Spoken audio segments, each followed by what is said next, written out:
Gentlemen, let's broaden our minds. Lawrence?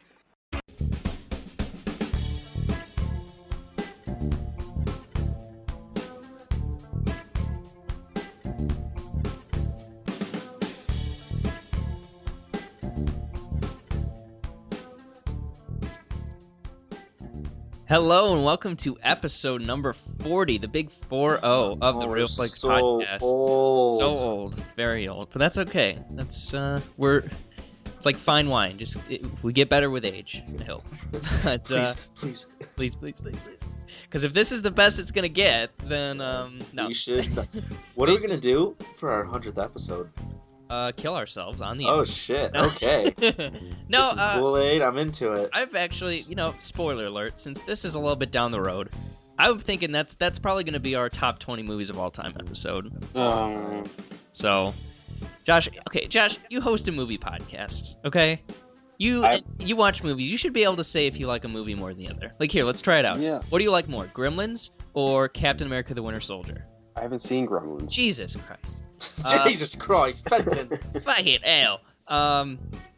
Les Mis or Aliens. Aliens. There you go. You're on your way. So just keep doing that until you got your favorite 20. It's easy. Mason Merritt here, joined by Josh Needle. Hi. Cody Redfield also joining. Sup, fam? And happy 4th of July week. How'd you guys spend Independence Day? Drinking. Watching Independence Day. We were talking before the show that I think the Independence Day movie is the musical 1776 with William Daniels, the Mr. Feeney from Boy Meets World. John. Literally the greatest of all time. The Purge came out this week, didn't it? Yeah. Boy. I almost saw it. I was Almost, thinking about doing a double feature after not Swiss Army Man, but what was the movie we saw before that? BFG. Yeah. I was thinking about doing that. Apparently that movie bombed at the box office. BFG did. Yeah. That doesn't shock me at all. Yeah, I mean, it didn't. The fact it was made for $140 million, which is kind of crazy. Kind of cheap for a Well, CGI-centered movie, too. Well, you didn't have to pay anybody that much, but yeah, it's only brought in $33 million so far. Oh boy. My favorite things were has Spielberg lost his touch think pieces from online journalists. Like, Steven Spielberg accomplished more in his 20s than you will your entire life. So how about you just lay off the guy? He's still the Say this to the guy who's gonna cure cancer. Literally. Like, oh, man, I'll tell you, these if these online journalists and these film bloggers were around back in the day, that would be so shocking. That needs to be a film. That needs to be a Twitter feed of like movie journalism in the 1970s and 80s. What it would be like.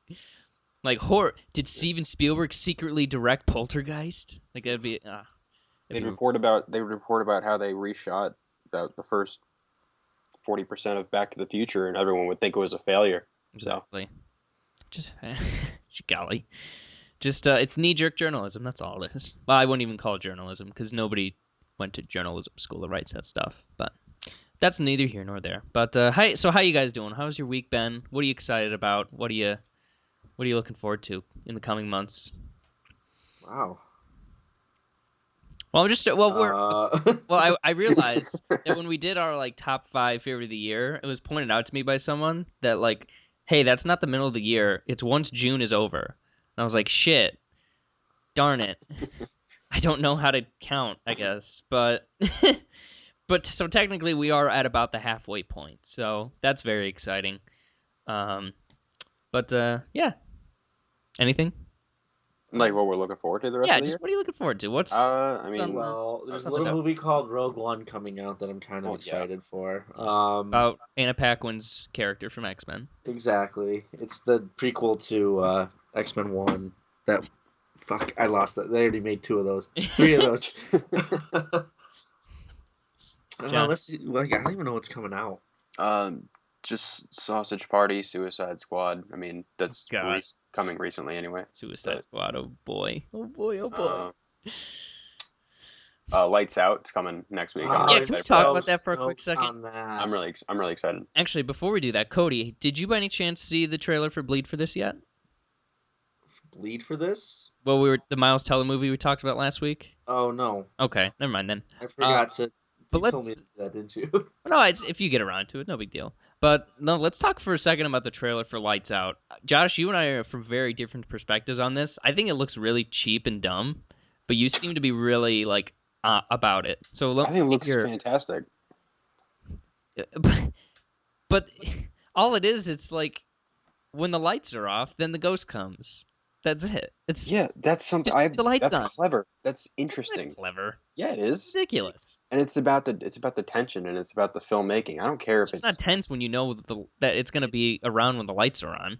And even at the end of the trailer, the girl's got double lights and the thing still shows up. It's like, Yeah, that's ultraviolet. That's different. I think. well, I no, don't she's know. got like a blue light and a flashlight. So I don't know. Yeah, but the other thing about this is this is more than anything else. Any film festival horror movies, I'm immediately excited for. This also is already getting great reviews.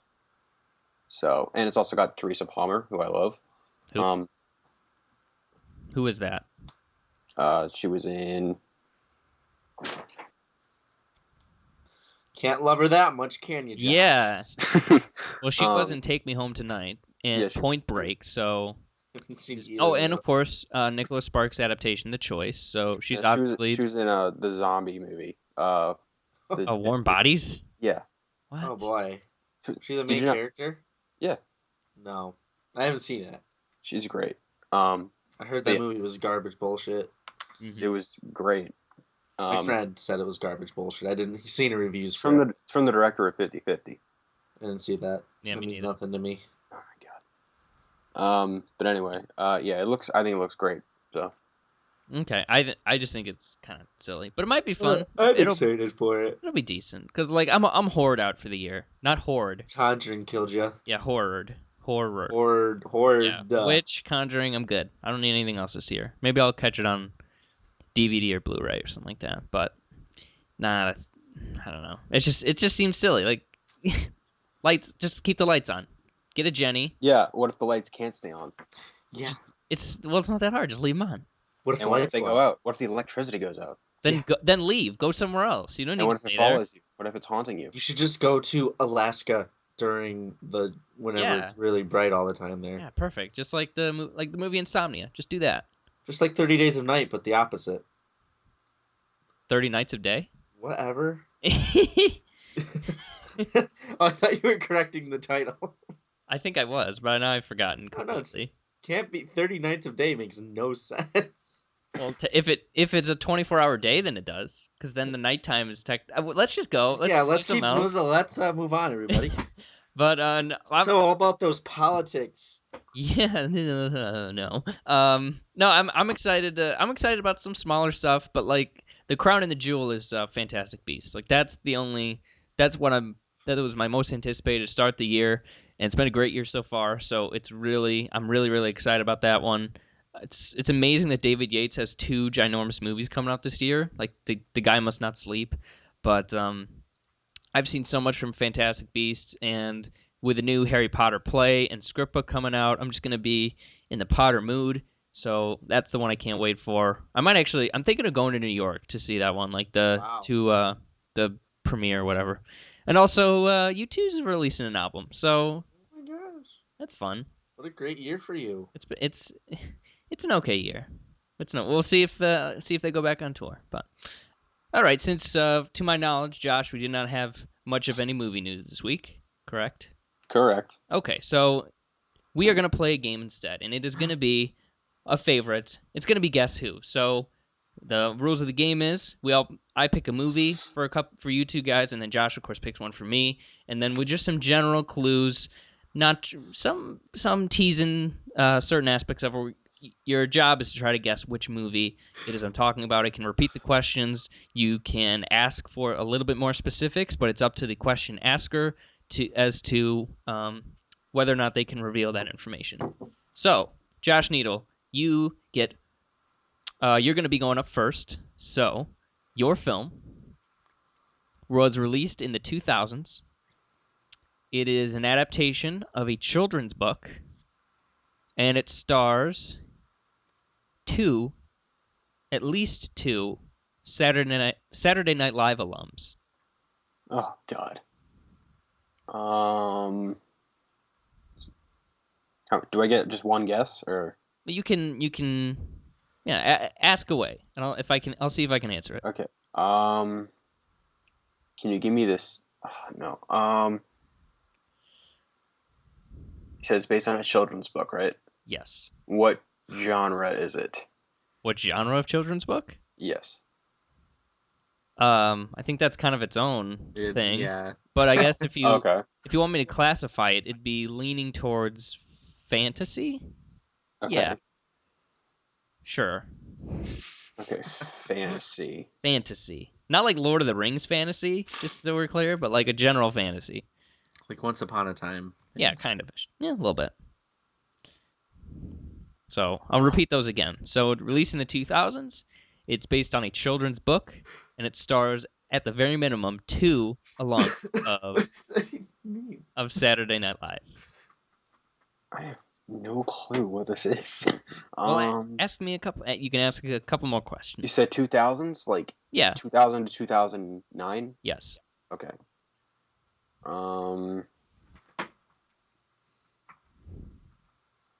Is one of the SNL alum Adam Sandler? No. Okay. That Good. narrows it down to very few, less ones. Let me think. I can't think of anything.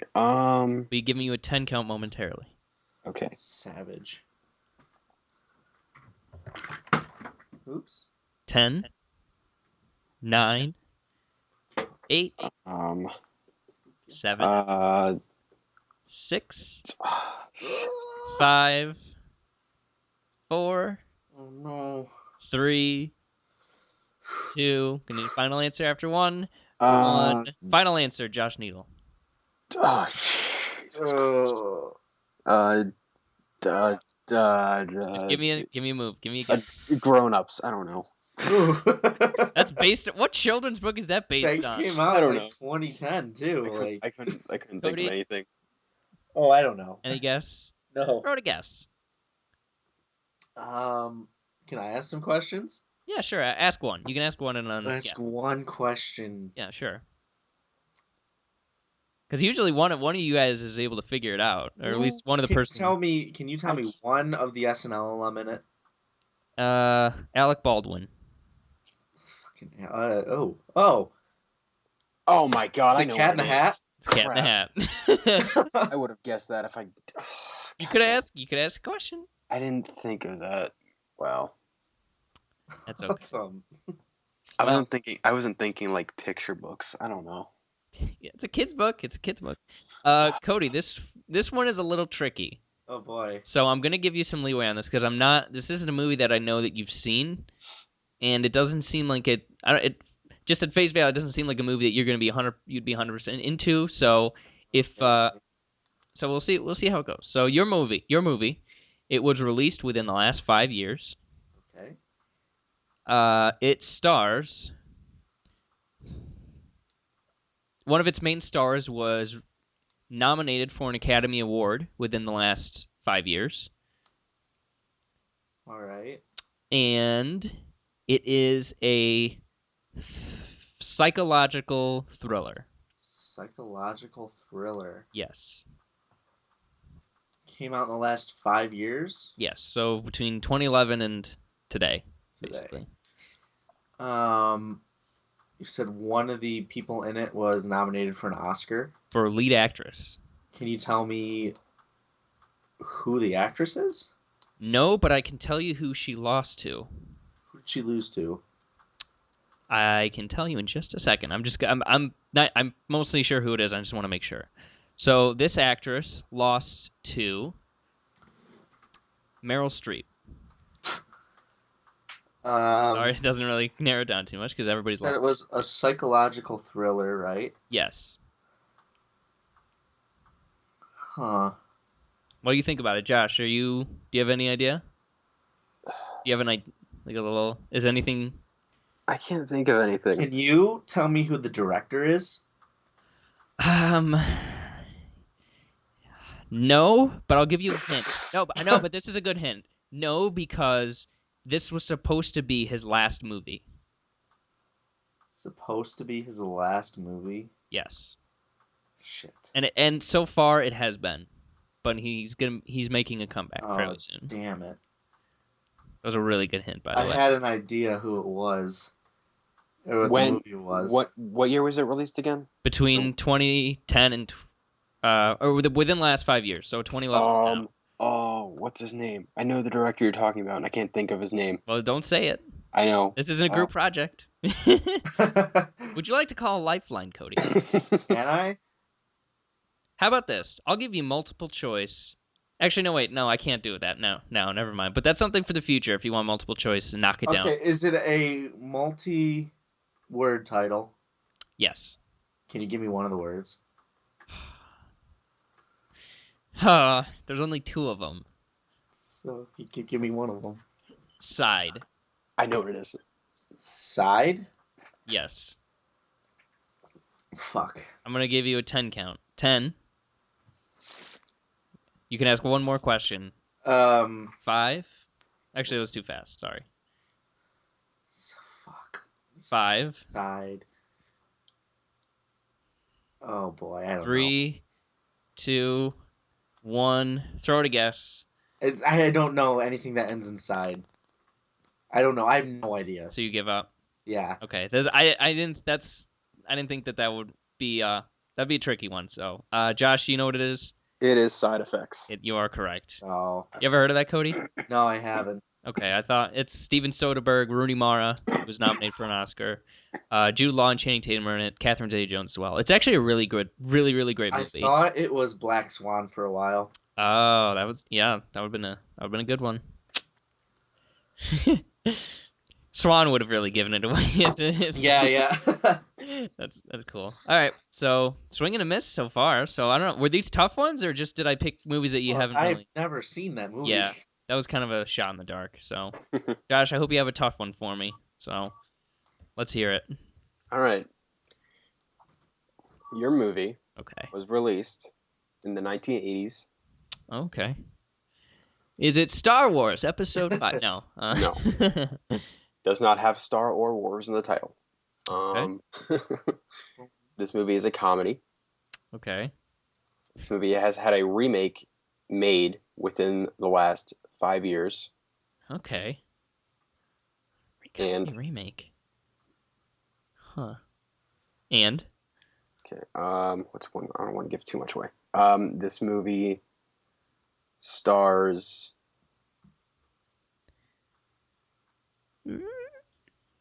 stars.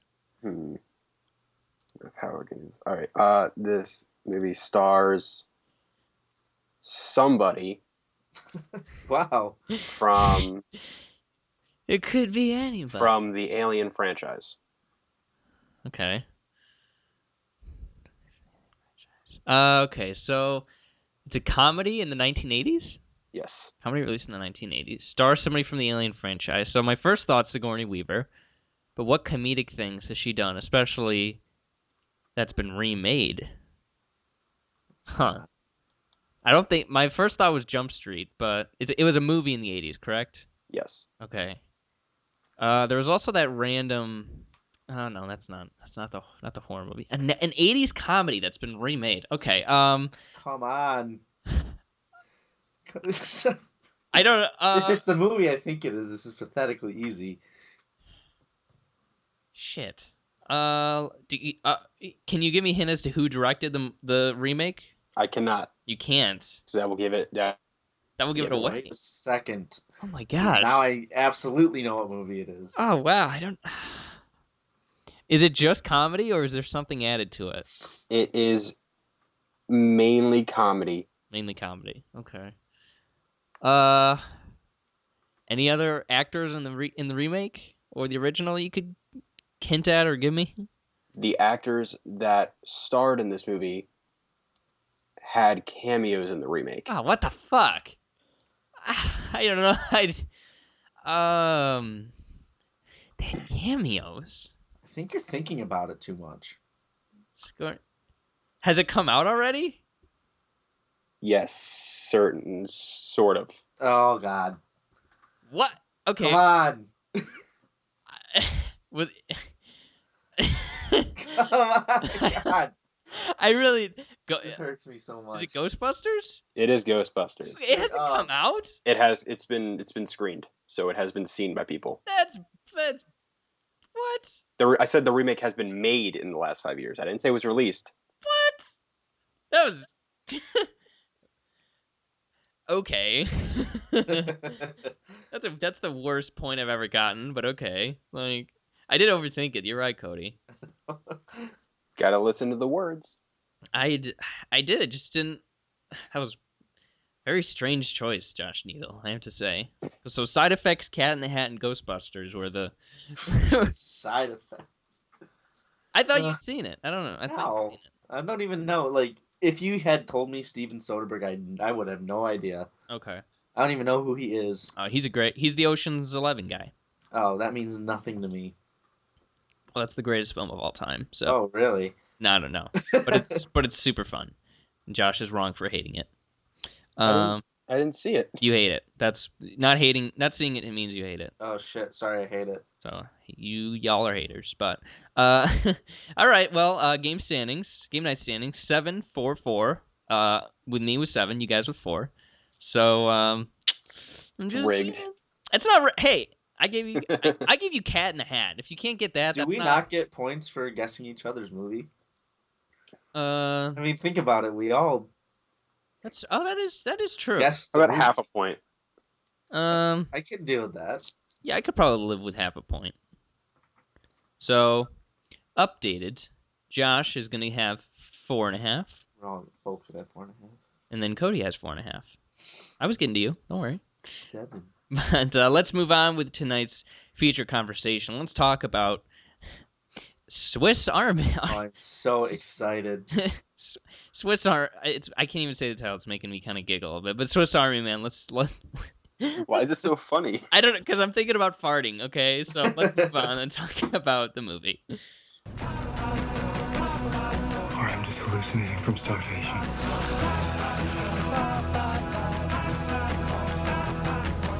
You're special. You're special.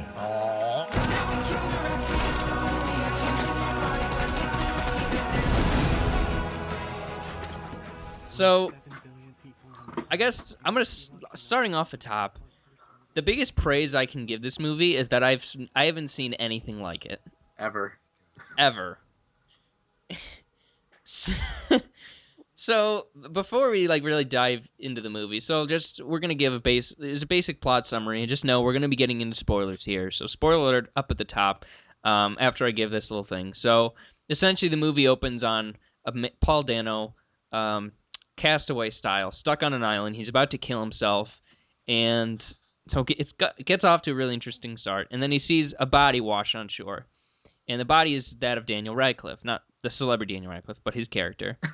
And the body has special powers involving its body. Like, it can judo chop stuff, it can shoot stuff out of its mouth, It can fart. like an AR-15. It can fart to such an extent that it becomes a boat. So cool. Oh my god. And so yeah, it's a bizarre movie. So we'll leave it at that. And so spoilers ahead for Swiss Army Man. So Cody, why don't you start us off here? Some first impressions, some general thoughts on Swiss Army Man. I loved this movie. I had so much fun watching this movie. I was bored at the beginning, but as soon as Daniel Radcliffe started talking, I got so into it.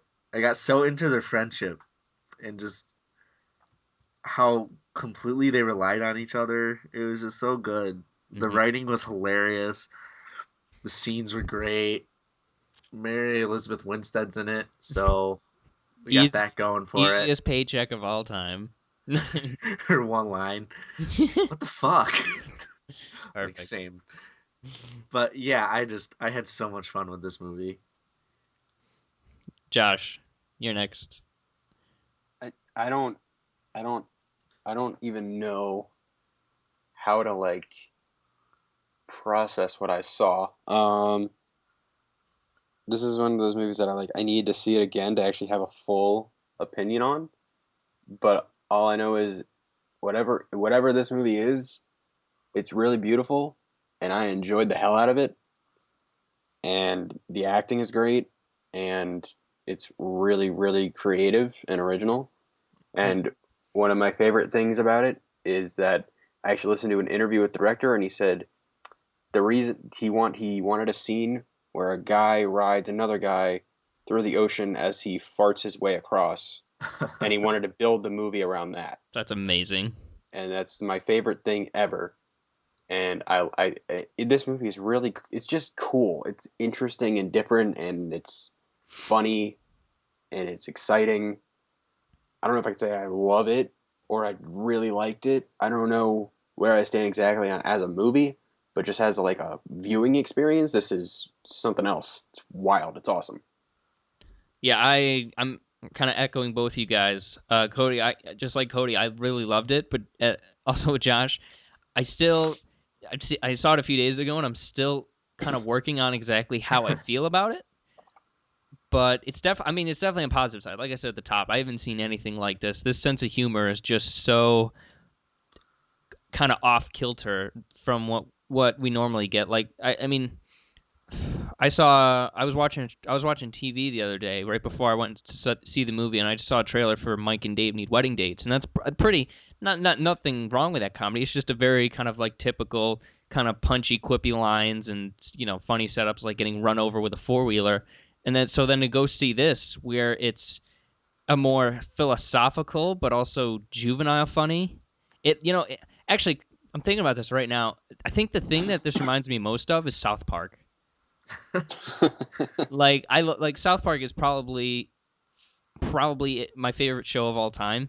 So I guess those two have a lot in common. Where they can make crude jokes about very crass and kind of those unsaid sort of social norms, but they can also say something pretty intelligent and introspective. They're 5 doing minutes it later. They're doing it to make a point. Yeah. Both pieces are like South Park is. They're mostly political and social commentary.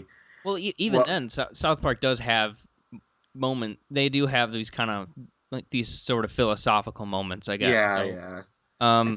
It's not, but South Park is much more farcy, and it's kind of more a little bit more of satire. But I think Swiss Army Man does work in those same kind of in that same kind of arena where it's got more into mind than showing a guy farting like a farting jet ski, pretty much. So, and I really like that about it because, like I said, things like this don't really come around too often, and it just speaks to how awesome of a human being Daniel Radcliffe is, that he uses his box office sway, and I think he's one of those guys where I'm going to see his movie. I don't care what it is. I'm going to go see it because he's Danny Radcliffe. He's my boy, and he picks such cool stuff, and I'm really glad that him and Paul Dano both chose this project to get behind.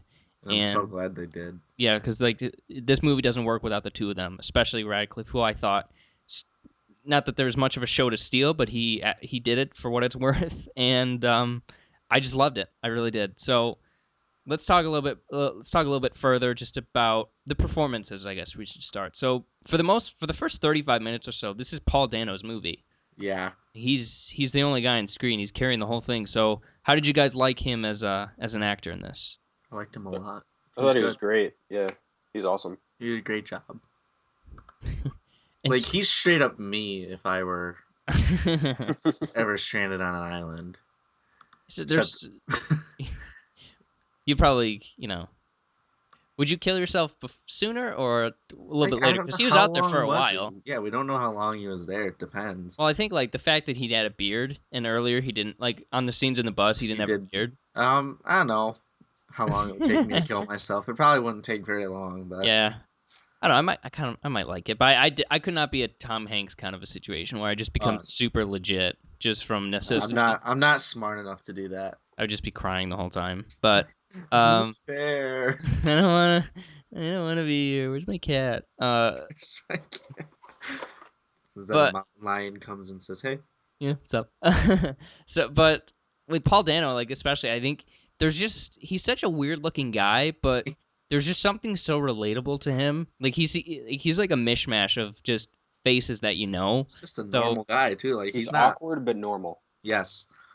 Yeah, and it's, I mean, the fact that this guy's, he started off with The Girl Next Door, like that was kind of his bigger, his first thing, which was kind of like this teen romantic comedy.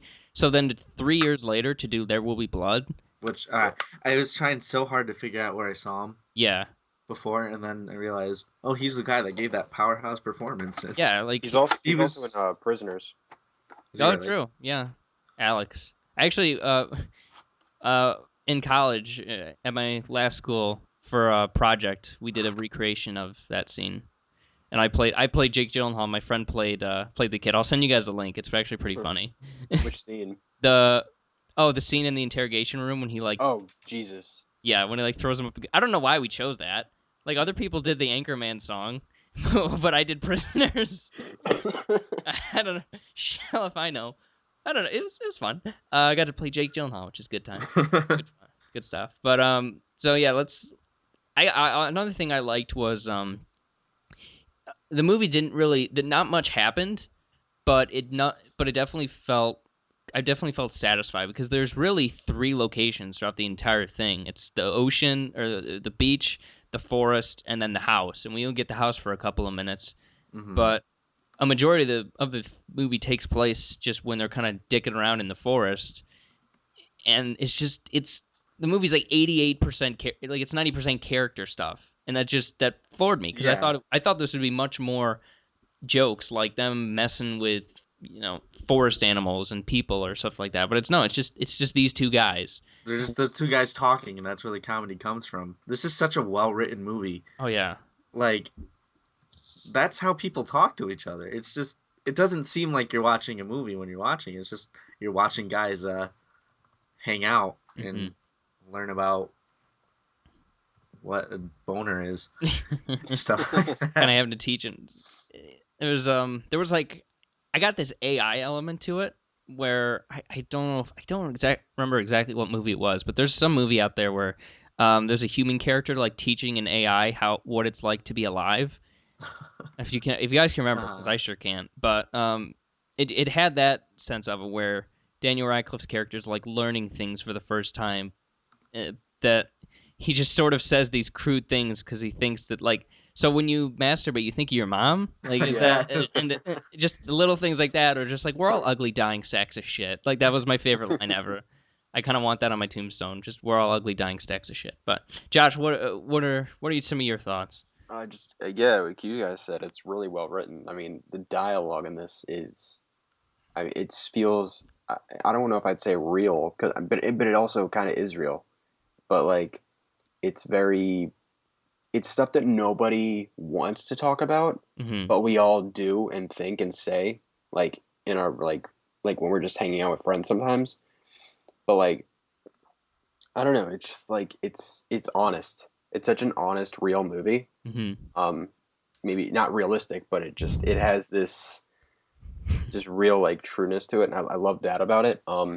And again, the humor just works so well because it's a hilarious. It's not just like, oh, it's a drama with some it's a hilarious movie. Like I was laughing almost nonstop. Like the scenes where he's using him for like a gun and he shoots the squirrel. That was so funny. Shaves his face with his teeth. Yeah, like that whole montage and stuff. I mean, just both of the characters, Manny and I don't remember what Paul Dano's character was named, but they're just the 2 of them together just have this really fascinating relationship.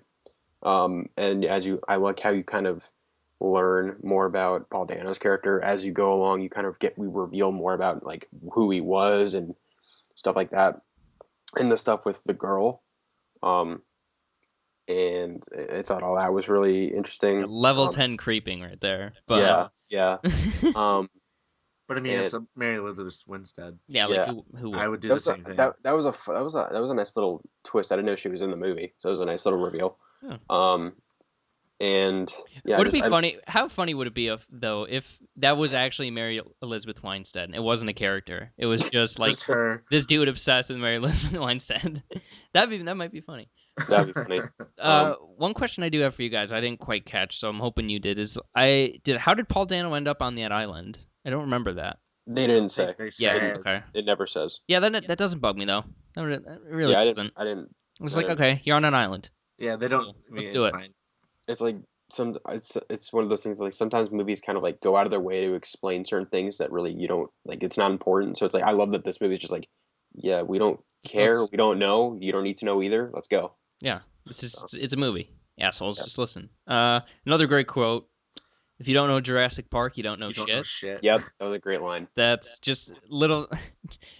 Pretty much anything that Daniel Radcliffe says in this movie is brilliant. Like anything that is written for his character is just so So perfect. Like it's just it does feel like you're learning things for the first time, and he's almost has no filter where it's just whatever. And it really is. He doesn't have a filter. He just says what he wants to say, which is very direct, and it kind of makes both Paul Dano's character, and I think for people in the audience, it makes you think about just how Why do we do these stupid?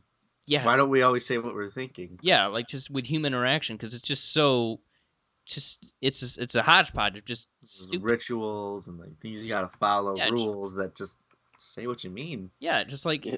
the whole speech about why you can't fart in public. And I love how he's just like, why don't we just? What's the point of living then if we can't do any of this stuff? Exactly. It's It's just so it was so deep, and I was like, I wasn't really prepared for that. I thought this would just be kind of a silly movie about a dead body, which it totally is, but there's just a lot more going on. This is one of the only movies that makes fart jokes funny, Yeah. as well as making them super deep and meaning something, Hmm. and not just having it as a cheap cop out to get Yeah. a cheap laugh from 10-year-olds. Yeah, which I don't mind those, but what are some other positives you guys want to talk about? Also, the music. Oh my god, the soundtrack Soundtrack. to this movie. I got the soundtrack and it's awesome. You bought it? Yeah, I bought it. It's Okay. the music. What? That was my least favorite part. It just that guy's What? rating after a while. I Oh, I was just like don't like acapella and anything. Like it reminded me of that Pentatonics, and I want them all to like die. So I don't know. That's a personal choice. So that just goes to the fact you loved it, I didn't. Whatever. Yeah. That's just. I loved the music. The music Oh, might so actually good. the I'm music with may you, actually be my favorite part of the movie. Mhm. I mean the music very much like in other big like Star Wars or Spielberg movies like Jaws or something. It's a character. The music like brings so much of this movie to life. It like has its own identity, and I loved that about it. And it was just in everything about it, like it just worked so well. It's so unique and so I've never heard a musical score like this. Hmm. Like it sounds kind of like you can look at this like, oh, if you hear this, you're like, oh, that's definitely from like an indie movie. But it's like, but what indie movie? Like I don't know any other indie movie that specifically sounds like this. Yeah. It's And so the cool. really impressive part about it is that that's actually Paul Dano and Yeah. Daniel Radcliffe doing it. Yeah. So Cody, you're leaning towards the positive Yeah, side. I'm on with it? Josh on that. Okay. I loved it. I'm not saying I hated it or anything. That was my least favorite part, just because I needed to have a least favorite part of the movie, and that just happened to kind of fill that space where it just got a little bit grating. Because like I said, my Pentatonics bias is just it's showing, but that's okay. It's just not that I wanted, because I feel like it would have been cheapened to have the do do do do do do do like a piano whatever, just to in a tender moment, where instead it's just there's a zaniness to just these voices singing gibberish, and it's just gobbledygook almost. And it definitely worked, and I'm glad it was in the movie. Just that did grate on me a little bit. So that's What it did to me was it made it seem like, I don't know if you guys, when you get drunk with your friends, first thing I do is start singing with them. We just yell out songs that we all know. It just, what it did to me was it made it seem like these guys, because as it went on, you could tell that they were both in there more and more into the soundtrack. It's like this is them becoming friends more, Mhm. and I loved it. Okay. I never thought about it that way. I just sing randomly. I just Usually, mean, don't stop believing. Join the club, but Yeah, pretty much. it's if you've never done drunk a cappella with your friends, you Of should course. get on it. I mean, they do at one point, I think. So Well, yeah, literally. go for it. Yeah. Another thing that I kind of noted was the ending was It was just weird, It was. and I didn't know what happened. Yeah. That's the beginning and the end of this movie are my least favorite parts of it. Okay, so talk about talk about that. So why did the beginning and end? The beginning just went on a bit too long for me. Before we got Daniel Radcliffe actually interacting, it went on just a tad too long. Mm-hmm. It's like, okay, I'd like to see something happen instead of him just being sad. Okay. Like, I get it, you're stranded on an island, that sucks, but let's do something. I came here for a talking dead body. And then the ending, I didn't get it. Okay, so just to break down the ending, so they get out of the forest. So Hank They and happen Manny. to be right near. Yeah, California what a the whole time. coincidence that they end up at the house of the girl. Okay, very strange. And before that, it should be noted that Manny stops talking. It seemed he dies again. If I'm He's correct there. from Yeah. embarrassment or something. I don't even know. Yeah. So so Hank, he loses consciousness, and Manny, who he saves him from a bear, and he regains all of his regains movement of his body, and they end up in the backyard of Mary Elizabeth Winstead's house. And It's important to note that throughout the whole movie, right. it's you see Paul Dano's character is projecting his obsession for her. I guess obsession or giant crush. I don't know what to say. Obsession seems a bit harsh. Yeah. Onto Manny. Daniel Radcliffe. Yeah. Through Not his, saying like he's crushing on Daniel Radcliffe, yeah. but he's projecting. Yeah, I guess you could say, because he has a phone where the background is a picture of Mary Elizabeth Winstead. I don't know how to say her fucking name. It's just whatever. Her name. I'm gonna call her Ramona from now on. Okay, so Ramona. So from Ramona, and they never talked before, Paul Dano and Ramona, in the movie. Mm-hmm. So it's And they creepy. never do they ever in the movie? They exchange like, Because did you build all this? And then she asks that, and he says, yeah. Okay. And then that's it. I'm pretty sure that's all that they say to each other. Hmm. So That also kind of bugged me that after all of that, he still couldn't talk to her. Or maybe it was just the shock of being back in real life and seeing her. But I don't he know. had other things he was worried about, though. He realized that his friendship with Manny was more important than his fake crush on a woman he's never talked to. Right. I just thought that was, I don't know. That was sort of. I felt that was the lesson they were trying to talk. They were trying to imprint on the audience that they just speak sort of, your mind. yeah, just if you want to say something, say it, because there's no time like the present. So I don't know, that didn't bug me too much, but it was something that I was like, well, say something. I mean, you went through all this to get to this point, so do it. But I guess he eventually did. But it was just for the first part that was frustrating. So essentially they roll into Winstead's backyard, and her daughter's there. So Paul Dano's character finds out that she's married, and then the local news is just on the ball, and they somehow end up there and are able to talk Well, to she him. calls the cops, or Yeah, maybe they got the source in the there's a newsroom. time jump too, probably. Yeah. And so Paul Dano's character says that he's Manny and the body's Hank, which that would not have worked just in In general. real life. So it was kind of Well, it's a farting corpse movie. yeah, I know. It's just he's a pretty smart guy, so I think he'd be able to figure that out. But eventually he does, his dad He comes and he comes had a bad clean. relationship with, and he comes clean, and just the moment of seeing Mary Elizabeth Winstead be shown the phone, I was just it was like Office levels of awkward. It was uncomfortable. Yeah, you're Yeah. right. Yeah. It's like, oh gosh. Oh my god, she's gonna be so freaked out. And they try to take Manny, and Paul Dano overhears it's like, oh, nobody's gonna show up to his funeral, he's gonna be buried, and nobody's gonna come, and he's just gonna be forgotten. So And then Manny snaps. exactly, 'Cause he And- can't do that. yeah. So he takes him to the ocean, and he's just sort of loses his mind, and then eventually Manny starts farting again, and everybody sees that he's an alive dead guy. I guess, though. I don't know if that's what actually happened. Or is this all in his brain? This whole movie might be in his head. Yeah, that's what I'm like, thinking. I'm thinking, like, I'm surprised, honestly, they didn't cut back to him hanging at the end. Yeah. That's what I thought was It's going to up to happen. it's up to your interpretation. Yeah, but they don't even hint to any certain thing. That being the so. case, what I just said. I was fine with it if this is like, oh no, this is actually something that happened, but I feel like they should have just come out and kind of made us aware that this was actually happening, because maybe it led a little bit too much mind wandering. But Josh, what did you think about the ending?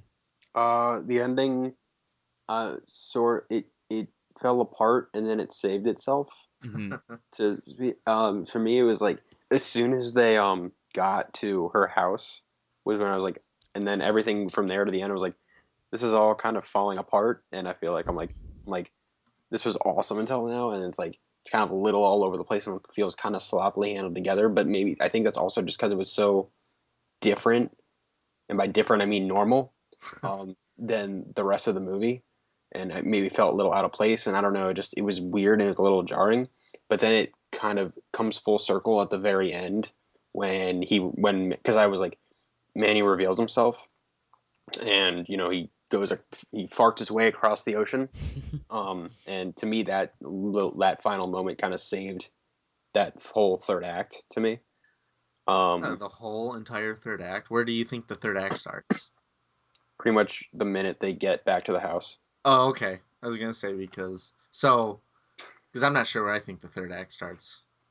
Because to me the whole because that seems like a short third act though. Well, yeah, but I don't know. I don't know how that works, to tell you the truth. It's pretty much the whole finale is what I would consider it. But I don't know. It worked sort of, but didn't. I don't know. It's weird. Again, I gotta get full thoughts on this movie, but it was bizarre, and again, it was kind of awkward to just watch some of the stuff play out, like everything with her finding the picture on the phone and creeping out. And then also I was a little confused because when she's like, why were they arresting him? I was really confused by that. He was insane. He was going nuts. Yeah, that wasn't like you broke the law. It's just it was we're doing this for your own good. Yeah, we need to calm down here. We need to chill. I was like, because they like showed they're like, did you build all this? And then they all looked like scared when he did, and I was like, is it a bad thing that he did, or it's just weird? I'm just confused. Well, when you do, I would imagine that their thought process was like, well, this guy just came out of the woods for however many, after being in there for probably a couple months. So maybe we should just sort of take him somewhere and get him checked out, and he's might snap, Another thing though is that when they got to that beach at the very end, they go back to the beach. It looks like the same exact beach. That's why. Is that the same beach that they started to? Yeah. So they took days to get across, and then they took minutes to get back. I think you're overthinking this a little bit, but that's like I think that goes back to him. That's not actually happening. That confused me so much. Mm-hmm. I did think about that too in the theater. It's like, oh, are they? But you also have to consider that he was carrying around a dead body throughout their entire journey, so it's kind of slow. He was carrying him throughout the ride down too. Well, he was still falling downhill, and so I don't know. I thought about that, but I don't think it really hinders my enjoyment of the movie. And maybe it might have been a different beach. So, for all I know, because beaches all do look the same. Yeah, especially in California. Yeah. Any other further thoughts on the ending? I mean, do you think that it is the weakest part of the movie to me? But while we were talking about it, it's starting to make more sense, and I'm starting to like it more. And it's just weird. That's by far the weirdest part of the movie for me. Mm-hmm. Not the fact that he can cock up Daniel Radcliffe and shoot him like a gun. The judo chop is especially fabulous. Just He does something else that I'm forgetting. Well, there's the water thing where he just if it rains, he just presses Spits them and he out just throws up water.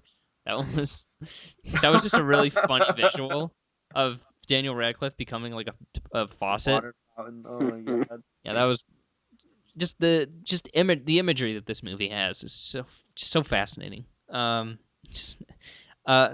this movie is directed and written by Daniel Scheinert and Daniel Kwan, who have done some Funny or Die stuff, some short films, I think a few things on Late Night Comedy Central. So I'm curious to see what they do next, because I don't think these guys are going to be big filmmakers, but I do see them as like a Wes Anderson light kind of a thing, where they Everything do. they make is pretty good. Well, I think Wes Anderson has at least one great movie, and Grand Budapest, by the way.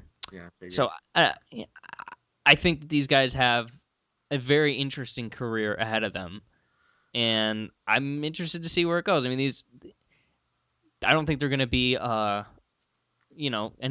anything to watch for like Star Wars, but they do have a bit of a Phil Lord, Chris Miller vibe to them, where they just are a little off kilter, and maybe they can look at things from a different angle. So I'm interested to see what these guys do. What about you guys? I mean, yeah. I mean, again, they're not going to be someone that they're never going to do. Well, maybe one day, but I feel like they're not the type of people that even want to do a blockbuster type of thing or like a Star Wars or anything. I feel like they just want to just do something different every single time. Yeah. And something small like this. And that's cool. I want to see what else they do. Yeah, I'm going to keep an eye on these guys. Yeah, me too. But very interesting. So I want to give a grade to this, you guys. Okay. Okay, so Cody, get us started. I'm going to say a 9. I concur. I'm giving this a 9 as well. Josh? I don't even know how to properly enjoyability. I guess the technicality you of do it. one now. We can always retcon it. Yeah. I don't know. I'll just agree with you guys and give it a 9 too. Okay, that's fine. Wow. Is this the first time that's ever happened? Nope. Star Wars. Yeah, Star Wars. Just Star Wars is always the answer. It's either Star Wars or Batman, where you've had the same or great scores. But good stuff. So Swiss Army Man, I would. Who would you recommend this to? Like, what? Not my parents. Nobody that I know. Really? My friends, maybe. Mm-hmm. A couple people like. I don't know. I feel like you're either gonna love this movie or hate this. There were people that were walking out of the Sundance when it premiered at a Sundance or whatever film festival it was. They were like, yeah, I mean, it's more fun. What were they saying? Oh, no, like walking out. Yeah, walking out, like leaving. I think like they're walking out and saying like, "Oh, this is." Okay, no, like half the people loved it, half the people left. So, I've never gotten that. I've never left a movie. If a movie sucks and it's halfway over, I've left. I could never do that. Yeah, I'm not that kind of person. I grew up in the Depressions. How old are you? I had milk cartons for shoes, so like I really like to get my money's worth. But I could buy shoes, but I just don't. That's okay. Just don't do it. I think this definitely takes. You gotta go into this thing with an open mind. If you're expecting like a Lego movie or a good comedy, or like a 21 Jump Street, then you're gonna be sorely disappointed. But if you're willing to open yourself up to a new experience and a new kind of sense of humor, then I think this would be very enjoyable. But just gotta come into it with an open mind. So exactly. All right, let's move on. Let's do watching, reading, listening to for this week. So Josh, why don't you get us started? So what Star Wars thing did you watch, read, listen to this week? I actually read the Han Solo comic. You son of a bitch. You actually did. Oh my god. Every time I make that joke, you're always like, "Well, I did watch this," and I was like, "You piece of shit." Yeah, I actually have a couple movies I watched. 3 I want to talk about. And FYI, the Han Solo comic is awesome, so you should read it. I'm sure. The first one I'll talk about is the one that you wanted to talk to me about. And yes, let's talk about Hush. So Cody, I'll just go over here. So Josh, I want this. First of all, if you were on that episode, so you know my thoughts on it. I enjoyed it. So, the only thing I want to ask you is, why did John Gallagher's character John Gallagher Jr.'s character, got it? Why did he do what he did? Stop. Because he's a psycho. I'm gonna see the movie. Okay. We won't spoil anything. Yeah. That's I'm not. That's not like it's like, oh, I like this movie, but now I don't. But that still bugs me. It bugged me at There's first. no but reason for him to do that, and the fact of the matter is, he doesn't have enough of a character for him to justify him doing something like that. To me, it's very. It bothered me at first, but I kind of just got over it and I bought into it because I thought he was doing a really good job, like acting wise. But nobody that is a pretty big thing to do. Like that is not. It's not like you're buying a new pair of shoes. That's like a major thing. So just like, I'll do this. I just could not get over. He's not all there in the head. I know, but like, we can't know what that's like. I don't know. Like, I honestly, if they just gave him a guffin of like, if something as simple as this girl. The girl had one of the girls texted a picture. They were able to get a picture of this guy and send it to him. Something as simple as that, and I'd be okay, fine, great. Do that. Even if it's something, if just show me a shot of the girl's phone with a picture of the guy's face, and he sees it, or he knows that it got out there, and then it's like, okay, well now I got to take care of this. That's fine. That's all I need. That's all I need. But that's still just really bugs me. I much prefer it when the less you know about the killer. Which is why I like Michael Myers so much. The reason he exists is just he's evil, and that's just it.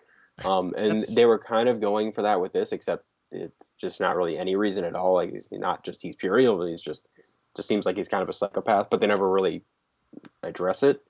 I needed something. That's all. I don't know. That's fine. That's fine. It's still like it's 8.5. I'm not. I would definitely recommend it to people. I recommended it to you, so I'm glad you enjoyed it. What else did you like about it? I thought it was awesome. I thought the acting from the main girl was great. Mm-hmm. I thought the directing was really well. It's really intense, really short, which I appreciate. Mm-hmm. It's right to the point, and it's kind of a slasher / home invasion thing. And it actually scared me, which those types of horror movies have kind of gone away from doing. Mm-hmm. And it genuinely had me like on the edge of my seat. I was really scared of it. I thought it was awesome. Yeah, I'm really interested to see what else this Mike Flanagan guy has done. So I'm definitely gonna watch some of his other movies. Great. What else did you watch this week? 2 others. The other one I watched is another Netflix only movie, but this is a Netflix original movie. And it's the one that's not starring Adam Sandler. Well, not watching. No thanks. This movie is called The Fundamentals of Caring, and it's incredible. It's amazing. It stars Paul Rudd. Hey, girl. And then it also has Selena Gomez in it. She's good in it. And the main kid actor, I don't remember his name, but he's really good. He's British. But it's very simple story, but it's just like these 3 characters together, and they're just really great characters, and the acting is fantastic. I don't want to really say much about it. Just watch it because it's on Netflix. It's a dramatic comedy. It's one of my favorite movies of the year. This is a really, really fantastic movie. It's heartwarming. It's really, really funny. It's not like funny, like we were talking about. It's not like a typical comedy. It's like it just comes naturally from the characters and their exchanges. And the relationships are just so beautifully done. So yeah, this is a really fantastic movie. I loved it. I think it was a film festival winner or was something like that. But it's really great. I loved it. Why is Selena Gomez trying to act though? She's great. She's awesome in it. No, but like, she sucks. No, she doesn't. She's great. Her music sucks. I like her music. She's fine. Okay. Gross. But then the other, come on. The final movie I watched is a movie I watched last night. This is a movie that I have not seen in, I want to say, over 10 years. This is a childhood favorite of mine. Hopefully, maybe it's one of The yours. suspense is killing me, Josh. Come on. Schindler's List. It's Schindler's List. It's American History X. This is a talking animal movie. Emperor's New Groove. No, this is a movie called Homeward Bound. Oh yeah, I know it. I've seen it and I love it. Also, I saw it last night for the first time in a long time, and I remember liking it. But I was kind of just watching it. I was like, I wonder if this will hold up. I wonder if this is actually a great movie. It's just like a movie I liked as a kid, and I was not prepared for the emotional roller coaster that I was taken on, and I teared up like 7 times. And Jesus this movie, Christ. seriously, this movie is so much better than I actually thought it would be. Like, it's amazing. Like, it feels very 90s, but it also feels kind of timeless. The voice acting is awesome. Michael J. Fox and Sally Field are in this, and I never knew that, and that's amazing. Really? Yes, they're the two. They're the bulldog and the cat. Oh wow. Yeah. And What yeah, about the other dog? Isn't I there two don't- dogs? I don't. Yeah, there was a Yeah, golden retriever. Don Amici. I don't Yeah, really I know don't. this I guy. don't know who he is, but he was awesome too. I'll look him up. But yeah, this movie is so like I think I can almost say it's underrated because I don't ever hear people talking about this when talking about Disney classics, and I would consider this a Disney classic after revisiting it, over a decade later. But yeah, I thought this was really great. Kind of tore me up multiple times. And the music is great. I mean, the animal actors are awesome. If as weird as silly as that sounds. But yeah, it's awesome. It's amazing. I love animals. It's cool. The director of this directed a couple episodes of the Star Wars: The Clone Wars Nice. Very nice. and Twin Peaks. Apparently, he's involved with Twin Peaks, and he edited Return of the Jedi. There you go. Oh, Nice. What is up with this guy's career? Honest. Oh, he made Halloween Town. What a badass! Halloween Town's awesome. Wow, it's cool. I do remember I watched that movie quite a bit as a little kid. So I don't think if it's sad, I don't really want to revisit It's it. not. But It's not. Well, it has sad parts, but if I the see it on ending- TV, I'll give it a shot. anybody die? Any of the main Mm. animals? you will have to watch it and find out. There are Mad intense, scientist, son of a bitch. intense moments. Cody, what about Let's see. you? I watched an entire season of a Netflix show called Love, starring Paul Rust, I think his name is, and Gillian Jacobs. It's amazing. It's created by Judd Apatow and written by him, and it's a very good show. I had lots of fun watching it. I'm enjoying it. What's it about? Just these two people who are in chronic relationshipers, I guess you could say. They're always in a relationship. They're single for the first time in a long time, and they meet each other. And they start a relationship, and things get fucked up. It's weird. Mainly because just Google a picture of Paul Rust right now. I have expectations. Oh, what a cutie pie! Okay, so you got him. I like his Now- hair. Now Google a picture of Gillian Jacobs. Oh, I know her from Community. So imagine her going for him. Okay, I don't see I it. feel like I get that. That's so the suspension of disbelief is kind of off there. I don't know. He's handsome enough. I mean, he's like a handsome, nerdy kind of thing. So I can He's buy a that. goofy guy. I don't know. It's really good. I really enjoyed it. It's very well written. Gillian Jacobs is very pretty. Oh yes, all of the girls on that show are very pretty. It sounds interesting. I might check that one out. I would.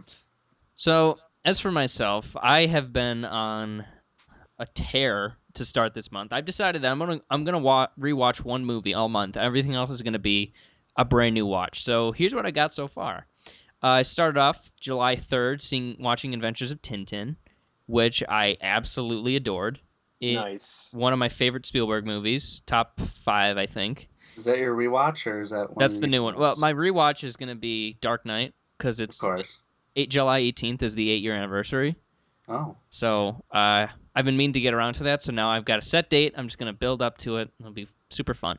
get your pajamas. Exactly. It's, So Adventures of Tintin, I thought was extremely fun. Daniel Craig was great. The adventure aspect. I love adventure movies. Just adventure, historical adventures. Just even if this one's kind of made up, which I don't really. That's fine if it is. But like a National Treasure, Indiana Jones, Tintin, like those are. I love those kind of movies, and I'm glad I was able to rediscover this one. I absolutely adored it. I also watched. I'm trying to dig into Wes Anderson, so I watched Rushmore. I was a little let down, but just because didn't really know what to expect, and what I got was sort of Just something was a little off with it, so I didn't quite get it. But I'll give it another shot at some point, just once I kind of have an idea of what to expect. But I liked it. Schwartzman gave such a big performance. Like if you've seen the movie, he's playing 20 different parts of him, none of which should mesh together, but he pulls it off, which is really impressive, and it's got a very interesting sense of humor. So Is he friends with Wes Anderson? I feel like they're in a lot of movies. Yeah, they do a lot of movies together. He's in all of his movies. He was basically cast out. He was an unknown cast for this movie, and ever since Wes Anderson is just like, you're mine. We're gonna do everything together. No, So. no, it's weird. I like watched a movie. I watched a movie with Schwartzman in it last night. Oh really? What? I watched most of Scott Pilgrim versus the World last night at work. Nice. I love that movie. So good. I also watched Fantastic Mr. Fox, which has one of my favorite scores of all time. I love it. It's just, if you've seen the movie, you know it's like indie, but it's very, uplifting and poppy and fast and fun. And I love listening to that. It was Isn't such George a treat. Clooney in that? He was the main voice. He was awesome. He was a little fox. And That's a Wes Anderson movie too. Come on. Yeah. And then another Wes Anderson movie. I watched The Royal Tenenbaums. My God, dude. Yeah, well, I want to get into the guy, and I love Grand Budapest, so I feel like I should go back and watch some more stuff. So I've only got Life Aquatic left, so I'm excited to check that one out. But Royal Tenenbaums, was pretty good. I don't. It's sort of stuck in the middle. I do like some stuff more, but as it stands, it's a very good movie. It's I think it's one that's going to get a lot better the more I watch it. So. Wes Anderson works with Bill Murray a lot too. It looks like. Yeah, Bill Murray loves him. Bill Murray pretty much did Rushmore for free because he Wasn't he in Budapest too? Yep, for a bit part. But I hope Wes Anderson's next movie, it's going to be about dogs apparently. I hope Bill Murray's the main voice actor. That'd be great. And then then yesterday I double featured The American President with Michael Douglas. So off a Sorkin script, and I love that too. Oh boy. Just I can't get enough of Aaron Sorkin. And then to cap it off, Broadcast News. Have you guys heard of this? No. Well, it's an Albert Brooks movie. It's sort of about the broadcast news industry, but it's more of a character piece about these three people. And I really did love it. I don't know if it's like immediate. Okay, no, well, that's gonna be in my top whatever of all time. But I think it could probably get there the more I watch it and the more I can appreciate it. So I really had a really great time with that. So that's my week of movies. I got a lot more to go. Gonna get to The Shining soon, so that's gonna be fun. And a lot of other really interesting stuff. So keep. Wait, you're gonna go on a Kubrick kick? Wait, you haven't seen The Shining? No. Oh my God. You haven't seen plenty of things, so don't. You should do a Kubrick week. Yeah, I don't. Watch that. You've seen 2001, right? Yeah. How about Clockwork Orange? I really don't want to see that. Why? Well, you're going to. It's so good. Well, I didn't make this decision. You guys are. You should do it. I'm saying, why? What do you have against that? Malcolm McDowell's best performance by far. I don't know, it just creeps me out. That's the point. Okay, all right. Maybe I'll think about it. But maybe Eyes Wide Shut. I've seen Full Metal Jacket in 2001, so 2 down, about 5 to go. Man. You got Doctor Strangelove. I need to watch that. Oh yeah, I actually do want to see that. So I don't know. Kubrick's not really my guy, but I'll give it a shot. Since I'm going back to history class. But no, it's just the fact of the matter is I was talking about this with Josh before the show. Back in my when I first started getting into movies, I would go and buy some cheap DVDs and I would just hang out and I'd watch them and I'd burn through movies. And I want to get back to that. I want to watch more new stuff and get surprised at more stuff. So I'm going back into the archives and I'm checking some stuff out. And so this is sort of this July is my month of education before school starts, I suppose. Mr. Disposable Income. Well, I game plan. That's all. I'm very good. I'm very good at managing things. So I do that in October with horror movies. Gross. Nice. Horror movies stink. Whoa! No, they're good. They're good. Alien's good. Spy movies are just Alien ugh. is amazing. Yeah, Kingsman is awful. I agree. Anyways, buddy, come on. I was realizing the other day that should have been my town hall, Josh, my open forum. I don't know, keep saying town hall, but the thing that bugs me about Matthew Vaughn is that everything he does is an adaptation. Like, does he have any original thoughts in his mind? He doesn't. Directors aren't They're not the there ones to who create ideas. They're the one to direct ideas. Chris Nolan does. Yeah, he's also Not all of adapted us 3 can of be- them. Yeah, but he still does. I think if you're a director, then tell your own story. You don't need somebody No. else's. You don't need to. I don't know. That just bugs me when somebody all they do is a comic adaptation or an adaptation of something. It's like, no, what's in your own head. But I mean, there's got to be some things that he's like the shots. That's in his own head. yeah, Those but like weren't- those weren't from the comic book. but the bare bones is the story, and it's like I don't. It bugs me when filmmakers just do. They don't really stretch their What creative. about Layer Cake? That's adapted. Is it? Yeah. It all is, unfortunately. But I don't know. Spielberg doesn't do that too often either, so whatever. Just something. Stardust. Stardust is adapted. Is it? Damn it. All right. Well, Hold on, let's check. Yeah, all of it. Like I said, I looked at this because I thought about it the other day, and everything he's done is adapted from something. it Oh, doesn't. is it the 1998 fantasy novel by Neil Gaiman? Is Yeah. that what it's adapted by? Exactly. Even then, it's like From? I don't know. It's still an original movie. Okay, fine. But direct somebody else's script for once. Direct like a spec script, like Scorsese does that. Even he directs. What random. about X-Men First Class? Yeah, that's based off X-Men. That's based off X-Men, but that's an original script. Yeah, no, but no, I'm talking about like a script for an original movie. I don't know, like I like the auteur directors like Jeff Nichols or Nolan every now and again that do their own stuff, and it just bugs me when somebody like Matthew Vaughn, who I know he's even if some of his movies rub me the wrong way, he is a very good director. Like he knows how to make a movie look good. So why take the easy way out and go with a comic book adaptation or something like that? But It's like just do your own thing. I don't think he is doing his own And thing. he's a guy- putting his stamp on it. Yeah, I don't know. It's And his I style. He's not putting as I think. No, I'm saying I think he's really talented. I just don't think he's showcasing it very well by just doing. I've got to say something. Yeah, go ahead. There is a comic series called X-Men First Class. I apologize. Okay, there you go. I was wrong. Yeah, Uh, but that's pretty much name only. Well, it's sort of a similar concept, but the characters have already been. Okay. The 2011 X-Men First Class acts as a prequel to the X-Men film trilogy, though it shares the same title as the comic series. The plots share almost no resemblance. Okay, There we go. but I want to see him do a movie that's I don't know, put his name behind something. Some 25-year-old kid sold a spec script to Warner Brothers, and they said, "Here, let's give it to Matt." And let's make this thing that's not obviously it's not gonna be brand new, but it's not based off anything and it's its own thing. I want to see him do that because I think he's more than talented enough to do something great that isn't based off a book or a comic book. And it just bums me out that he hasn't. I think he's better than just doing adaptations for the rest of his life. I don't know. If that's what he wants to do, then that's what he wants to do. They're well done. Yeah, So you're but talking only movies he's directed, right? yeah, because he's produced random stuff throughout. So he produced Fantastic Four. So. Yeah, and I was like thinking, I saw, I was on his Eddie the Eagle. Wikipedia page. Yeah.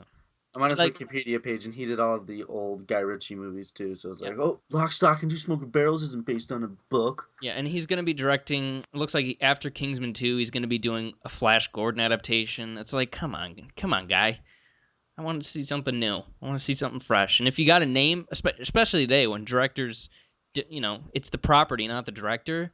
But I think he's a director who does have a name behind him that people know, Matthew Vaughn. The reason his people like his movies is because it's his. It's not, like nobody would have. Kick-Ass was great because of his vision. So same with Kingsman. Well, no, but his visions, like, okay, so let's say that you make a plate of brownies, and then I make a plate of brownies, but I add chocolate chips in them.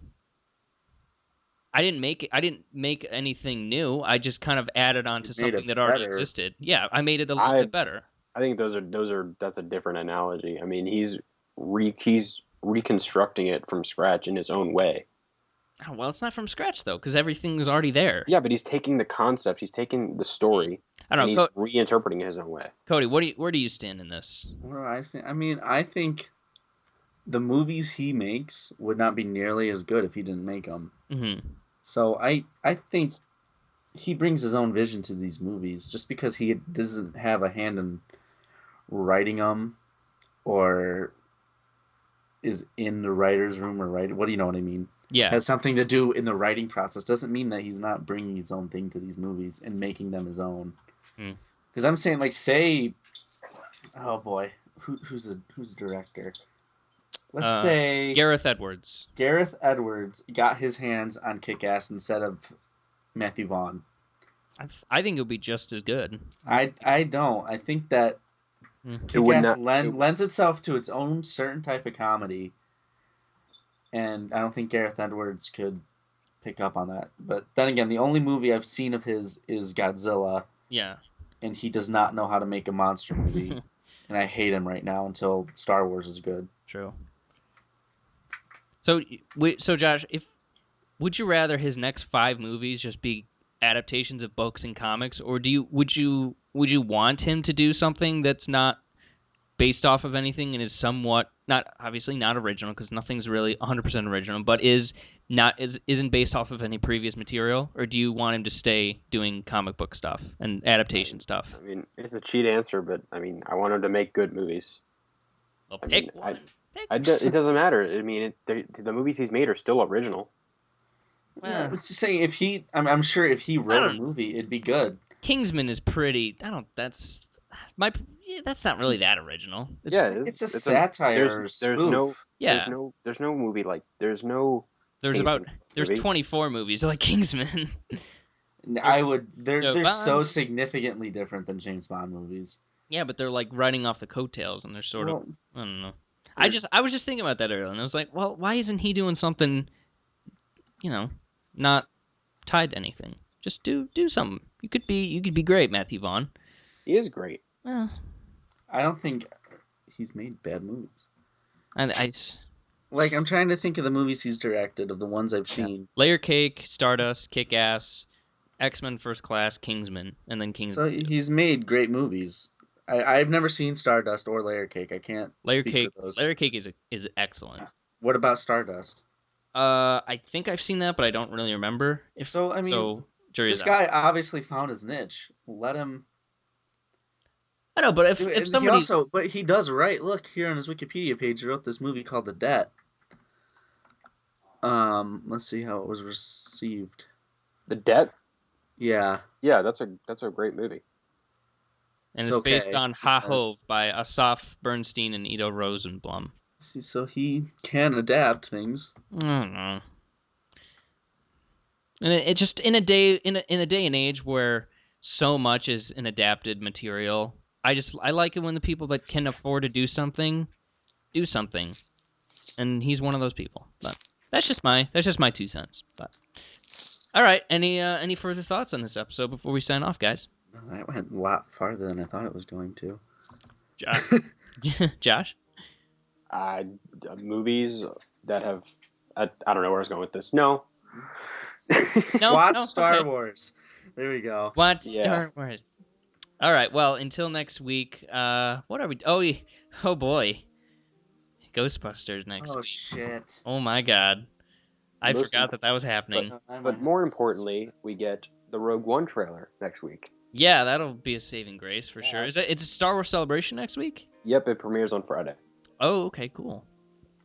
Awesome. I don't work on Fridays. Yay. So, Ghostbusters are next week, and you can expect a full breakdown of this Rogue One trailer. Are we expecting anything? Are there any rumors of what we might see? Darth Vader. You really think it's going to be Darth Vader? No, Yes. I don't think they'll do it. I will be shocked if he's not in it. I think we'll get like a lightsaber and then like maybe his cape moving around, but I don't think they're going to show him. But they might, because that might be the selling point. It's like, see Darth Vader back on the screen. But, I don't know. If he does end up fighting on the beach, I just hope there's something lined about sand. That's my hope. But I hate sand, and he's someone's face right in it. She curb stomps him. curved sand stomp. It's just literally impossible. Literally impossible. Unless you take a fire to it and make it glass. But There we go.